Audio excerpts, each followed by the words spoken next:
소중한 나 무한 행복.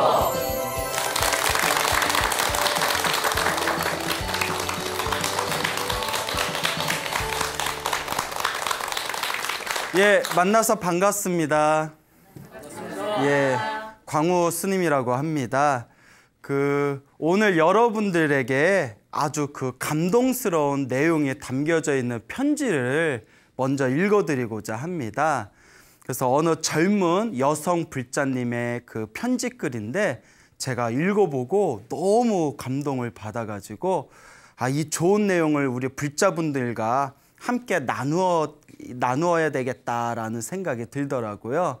근데 편지에 개인적인 사생활이 있는 부분은 제가 다 편집을 했거든요. 이제 개인적인 프라이버시가 있지 않습니까? 뺄 거 뺐는데도 길어요. 예, 뺄 거 뺐는데도 내용이 깁니다. 그렇지만 이제 굉장히 감동스럽고 좋은 내용이 듬뿍 담겨져 있으니까 차분한 마음으로 긴 호흡을 가지고 경청해 주시기 바랍니다. 친애하는 광우 스님께 안녕하세요 스님. 스님의 법문을 좋아하는 스님의 오랜 팬입니다. 처음으로 스님께 제 인생과 신행생활이 담긴 편지를 보내봅니다. 말로 전하긴 어려웠던 이야기들을 전하려 해서 조금은 길 것 같은데 시간 되시면 읽어주세요. 스님, 저는 현재 굉장히 시력이 좋지 못합니다. 제가 처음 눈이 안 좋아지기 시작한 건 부모님 말씀에 의하면 3살 무렵 처음 감막에 눈곱 같은 것이 끼고 눈부심 증상이 있었다고 하시더군요.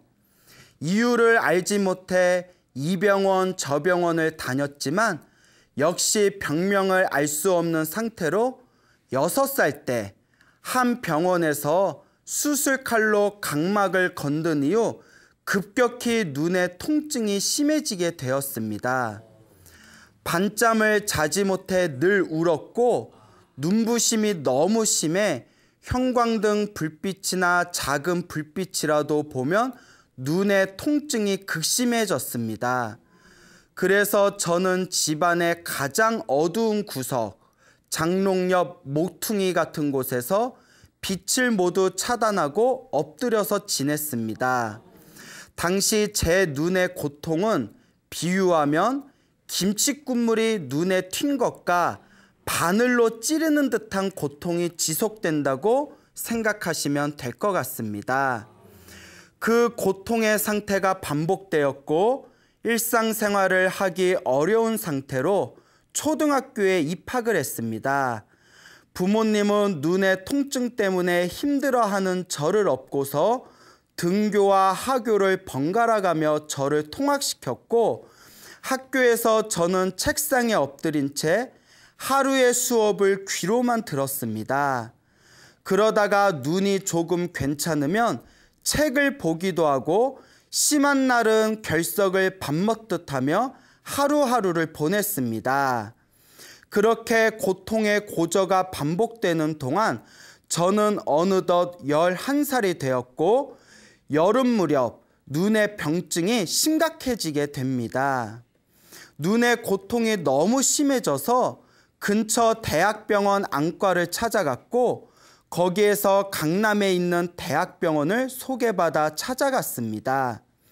각막의 염증이 심해져서 눈에서 누런 고름도 나오고 고통이 점점 심해져 11살에 각막 이식을 받았습니다. 지금은 각막 이식 수술을 하고 일주일 정도면 퇴원을 하지만 그때는 90년대였고 아직 의술도 발달이 덜 된 상황이라 이식 수술을 하고 3개월을 입원하였습니다. 처음에는 수술 후 통증이 심해 매일같이 하루에 3번 이상 진통제를 맞으며 지냈어요. 조금 시력이 좋아지는 것 같았지만 통증 때문에 눈을 뜰 수 없는 것은 수술 전과 비슷한 상황이었습니다. 저는 어린 시절 항상 마음속으로 기도했습니다. 안 아프게 해달라고 누구든지 좋으니 제발 좀 안 아프게 해달라고. 어린아이인 제 기도는 간절하지 못했을까요? 퇴원을 할 무렵 통증은 조금 사그러졌지만 그 후 거부 반응과 각막이 뿌옇게 되는 병으로 인하여 시력은 떨어지기 시작했습니다. 이후에도 양쪽 눈 모두 이식 수술을 하고도 더 좋아지지 못하고 거부 반응과 병증 재발로 좌절의 고통을 맛봐야 했습니다. 그렇게 중학교에 입학했고 통증은 여전했고 수술도 너무 잦아서 휴학을 하기도 하고 복학을 하기도 하며 겨우 학업을 마쳤습니다. 그 무렵 제게 사춘기가 찾아왔고 눈의 통증보다 더 심한 마음의 통증이 생기기 시작했습니다. 남들과는 다른 제 상황에 절망하였고 가족들에게 미안함과 원망이 뒤섞여 제 자신을 죽이고만 싶어졌습니다. 15살 무렵에 아버지께 죽고 싶다, 나를 왜 낳았냐고 원망을 한 적이 있는데 부친께서 보인 모습이 너무 절절하여 그 모습을 보기가 마음이 아파 그 이후에는 부모님 앞에서는 괜찮은 척하고 매일 밤 혼자 숨죽여 울었습니다. 그렇게 저는 암울한 어린 시절과 사춘기 시절을 보내 겨우겨우 검정고시도 보고 학업을 겨우 이어나가며 살아나갔습니다. 우울증은 기포만 같고 스스로를 죽이고 싶은 생각은 여전했지만 부모님에 대한 미안함 때문에 아무것도 하지 못한 채 견디며 살아왔습니다. 20살 무렵이 되자 신기하게도 눈에 그 심하던 통증이 사라져서 의사 선생님께 물으니 아마 이제 성장이 끝나면서 눈의 각막세포도 성장이 끝나 세포 분열이 줄어들어서 고통이 좀 사그러든 것 같다고 하셨습니다. 하지만 여전히 보이지 않는 눈과 잦은 수술로 인해 찾아온 후유증과 합병증으로 한쪽 눈은 빛만 보이는 시력이었고 한쪽 눈만 겨우 더듬더듬 볼 수 있는 시력이었습니다. 눈의 통증은 많이 사라졌지만 마음의 병은 쉽사리 나아지지 않아 깊은 우울증과 화병으로 30대까지 지냈습니다. 15년이 넘게 앓고 살았던 우울증이 조금씩 차도를 보이게 된 건 2013년 8월 제 발로 불교에 처음 입문하게 되면서부터입니다. 사실 저는 불교를 좋아하지 않았습니다. 8살 무렵에 누군지도 기억이 나지 않지만 문병 오신 친척분께서 아픈 저에게 어떤 분께서 불교에서 그런다고 하더라. 다 네 업 때문이다. 전생에 업이 많아서 그렇다. 라고 하셨던 말이 제게는 너무 큰 상처였습니다. 전생이 뭔지도 모르고 기억도 나는 게 없고 고통 때문에 우는 저에게 위로보다는 다 네 잘못이다. 너 때문에 부모님이 힘들다며 하시는 그 말씀이 비수가 되어 제 마음속에 남아있어서 불교가 멀게만 느껴졌습니다. 하지만 제 부친께서는 아픈 저 때문에 그런지 그렇게 열심히 절에 다니셨습니다. 이산 저산 이절저절 월정사 단기 출가를 비롯해 방생법회를 하러 일본과 중국, 백두산까지 다니시며 딸의 쾌유를 비셨습니다. 본인도 늘 절에 다니셨고 저에게 큰 한지를 접어 빼곡하게 옷만이 반매음을 쓰라며 알려주셨습니다. 지금 생각해보면 사경수행인데 당시에 저는 그냥 영어 단어 외울 때처럼 깜지 쓰는 기분이라 좋아하지 않았습니다. 그저 아버지께서 안 쓰면 역정 내시는 게 보기 싫어서 꾹 참고 몇 장을 썼던 기억이 납니다. 하지만 그 역시 원치 않는 수행이기에 마음속까지 전달되지 못했습니다. 살면서 마음으로 방황을 많이 했습니다. 난 왜 아픈 걸까? 남들과 왜 다른 걸까? 남들은 특별히 원하지도 않았는데 밝은 눈과 건강한 신체를 갖고 있고 나는 왜 그토록 원하는데 갖지 못했을까? 남들과 비교하고 그 비교 때문에 절망하기를 반복하며 아무것도 할 수 없는 제 자신을 원망하며 하루하루를 보냈습니다. 그러다 아주 조금씩 주위를 살펴보니 제가 그토록 원하는 행복이라고 여기던 것을 갖고 있는 사람들이 정작 행복해하지 않는 것이 이상하게 느껴졌습니다. 저는 눈만 보이면 모든 게 해결될 것 같았는데 다른 사람들을 관찰해 보니 그렇지가 않더군요. 그들은 또 다른 갖지 못한 것에 대해 욕심내고 있었고 갖고 있는 것에 감사할 줄을 몰랐습니다. 대부분 사람들이 그렇기에 저는 그들이 이상하게만 느껴지고 어쩌면 행복은 그런 것에 있는 것이 아닌가 보다 느껴졌습니다. 그래서 문득 제 주위에 행복한 사람들이 누가 있나 찾아보게 되었습니다. 그런데 행복해하는 사람들이 별로 없어서 찾는데 10년 이상은 걸린 것 같습니다. 30이 넘어서야 제가 느끼기에 그나마 가장 행복해 보였던 사람들의 부류가 신앙을 가진 사람들이었습니다. 그래서 저도 신앙을 가져보려 교회도 나가보고 성경도 모두 읽어보고 했지만 신앙심은 생기지 않았습니다. 그래서 익숙하지만 별로 좋아하지는 않았던 불교로 눈을 돌리기 시작했습니다.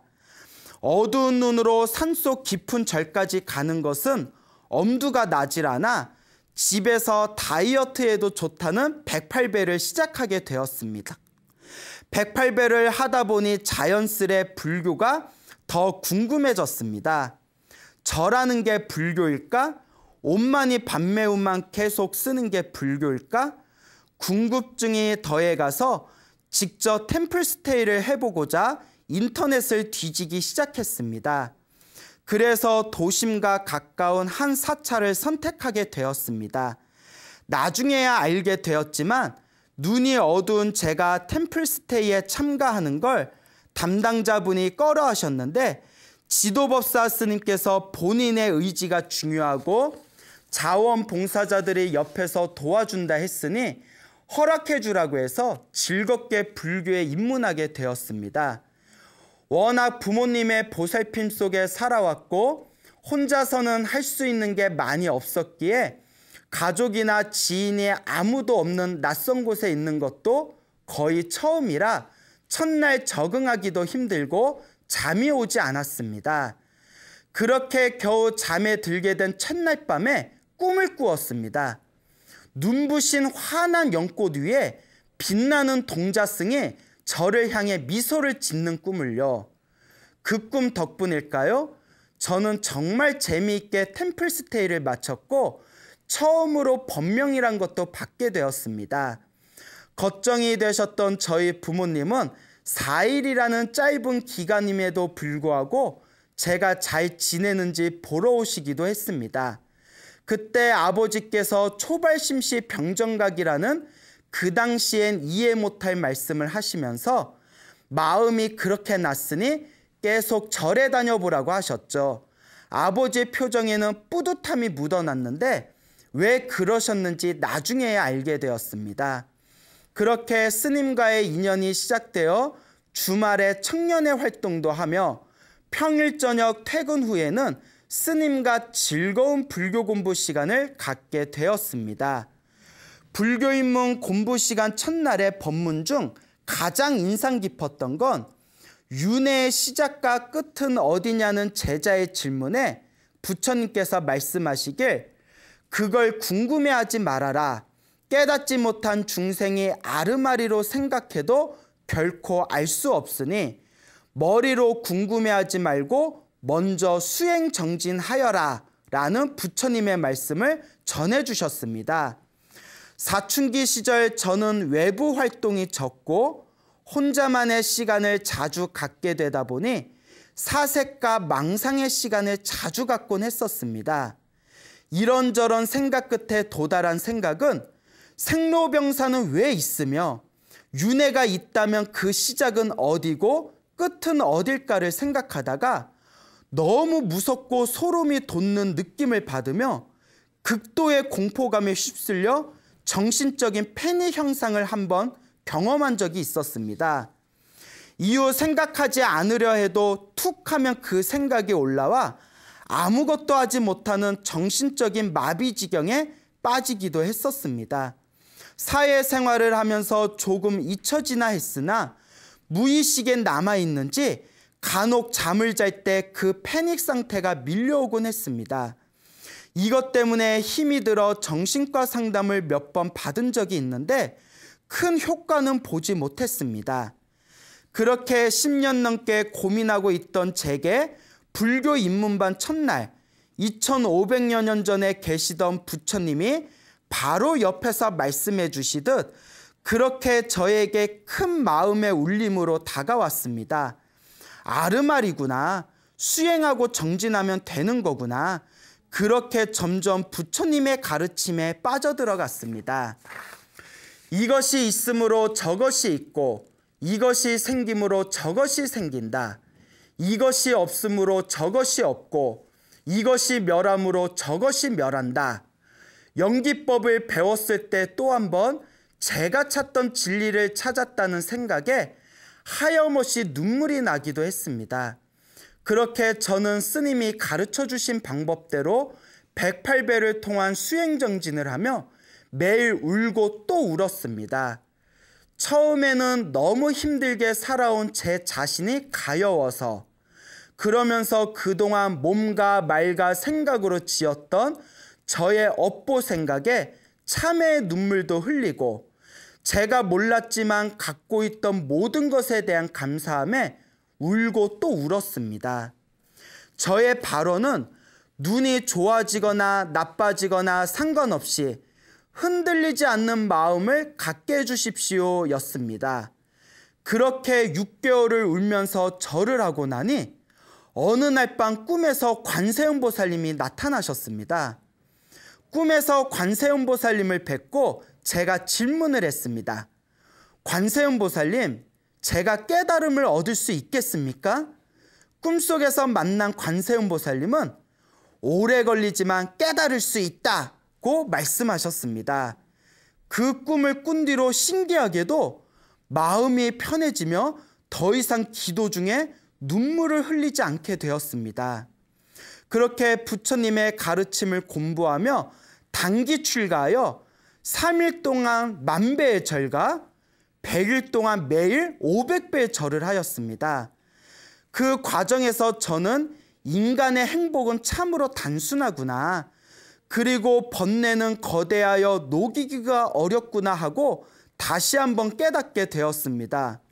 그리고 저는 언젠가 반드시 이 불교를 많은 사람들에게 보다 쉽게 알리고 싶다는 서원을 세우기도 했습니다.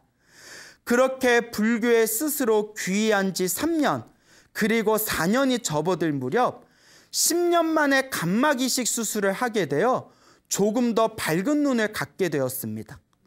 하지만 너무 부처님의 가피라며 들뜬 탓일까요? 아니면 잘 보이는 게 좋아 너무 많은 책들을 본 탓일까요? 수술 후 1년이 지난 후부터 거부 반응으로 눈의 상태가 다시 나빠졌습니다. 처한 상황을 보면 어릴 때 힘들었을 때와 크게 다르지 않았습니다.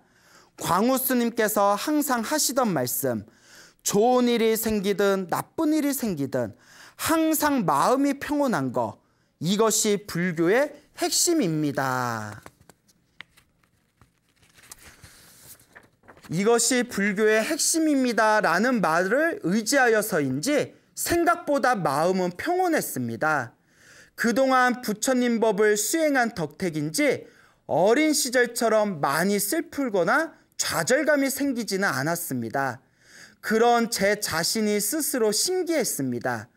눈이 안 보이거나 아플 때 제 마음을 들여다보았습니다. 아프다, 안 아프다라는 감정과 아픔을 피하고 싶다, 아프고 싶지 않다라는 감정이 모두 저의 분별심이라는 것을 또렷하게 알게 되니 마음이 편안하고 흔들리지 않았습니다. 이것이 수행의 힘인 것 같습니다. 부처님 가르침을 공부하다가 좋은 남자를 만나 결혼까지 하게 되었습니다. 남편과 함께 친정 부모님 댁에 가서 밤이 새도록 많은 이야기를 나눴습니다. 그런데 그 과정에서 아버지의 부처님 가피 이야기를 들었습니다.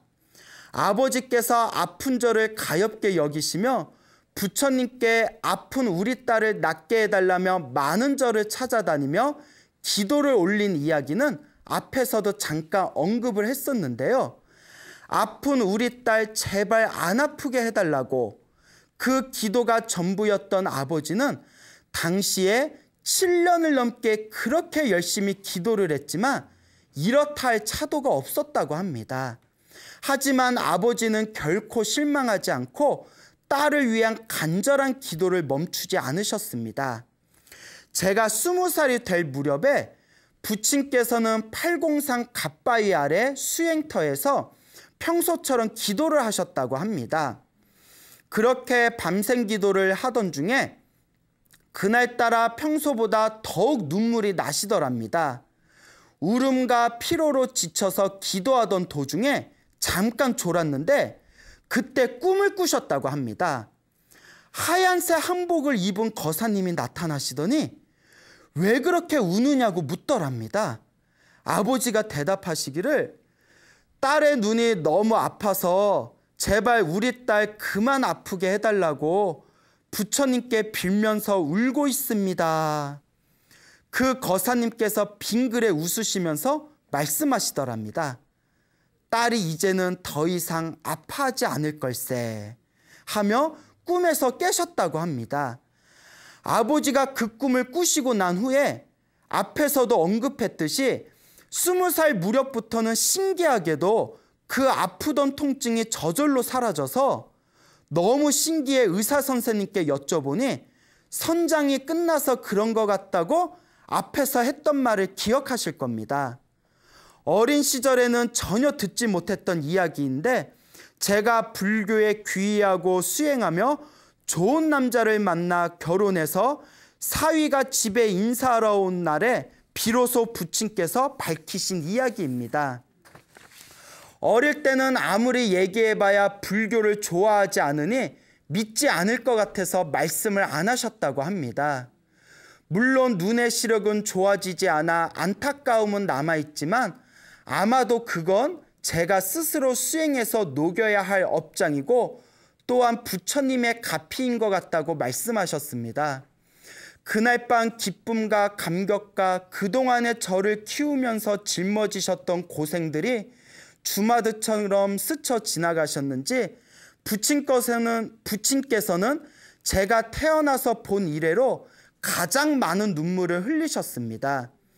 물론 어머니도 저도 남편도 모두 함께 눈물을 흘렸습니다. 저는 관세음보살 연불만은 하루 종일 하려고 애를 쓰고는 있습니다. 남편도 꾸준히 108배를 하고 있습니다. 이제 눈의 거부 반응은 어느 정도 재발하지 않는 것 같습니다. 하지만 시력은 많이 나빠진 상태라서 수술하기 전의 상태로 거의 돌아간 것 같습니다. 계속 불교 공부를 못하고 있는 것이 마음에 걸립니다. 매일 밤 잠들기 전 부처님의 생애를 남편이 읽어주는데요.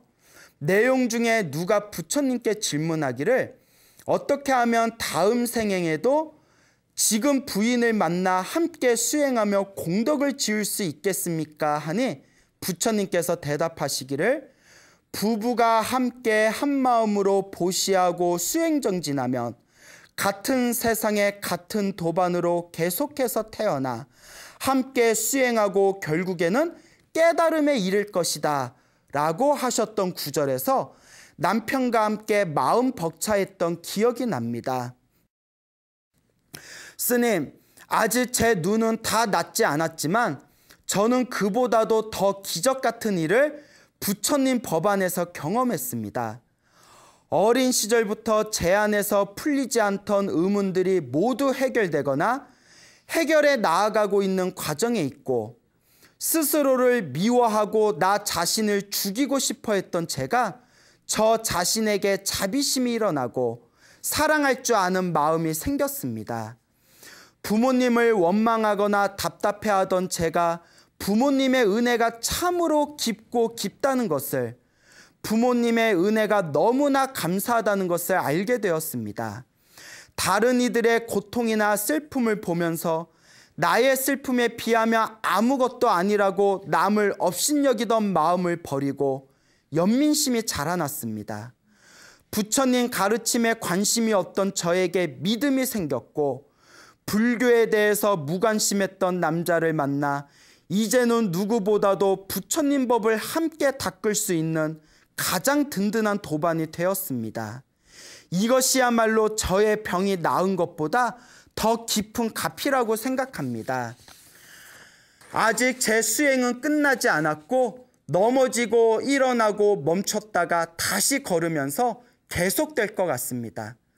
포부 있게 스님께 제 이야기를 들려드리려 했으나 글솜씨가 부족해 전하지 못한 말이 더 많은 것 같습니다. 길고 투박한 글 읽어주셔서 감사합니다. 항상 감사합니다.